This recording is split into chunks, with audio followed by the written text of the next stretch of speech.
กินข้าวทุกคนมาเด้อคนเข้างานลาบเทลาบว่ากอยนอนลง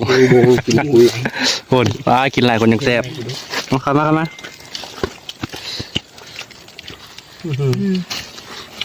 ให้มือกล้องเราออกนั่งลอกก่อนเขากินหมดแล้วจังแบ่งไว้ด้วยแบ่งแล้วรสชาติไม่เคยเปลี่ยนใช่ป่ะเบอร์ละนึกเผ็ดวะกระเทียมเบอร์ซอยใช่กับหอมบัวแกะเอายำลงเมนยำปลอกครับ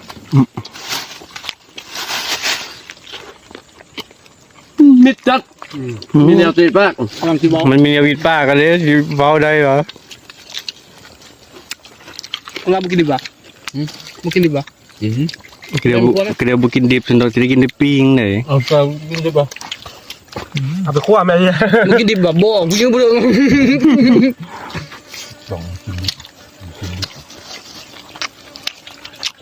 นี่ไอ้ตรงอิ่มแล้วแล้วกูจ่ายไม่รู้ได้ใจเดี๋ยวเอาได้กินโซ่ได้พอมาลองให้คำใหญ่ๆมึงดูนี่นะเพราะว่ามันชุกชุนสุกเนาะโอ้ลืมยืนให้ต้องเรากินนี่นะว่านะเรียกอีกงับแม่งับคำใหญ่ๆเบิ่งดูกินอะไรกินเลยดิสุกเซลเมียโพงคำใหญ่ๆเลยนะมะนาวอีกนี่ตุ้ยไข่ปลาเนาะ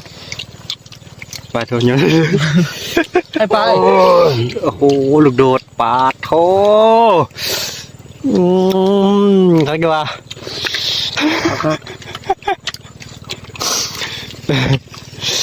ปลาโทกินสะใจงานมื้อนี้ใครคนไม่ดิ้นอิ่มเลยว่ะกู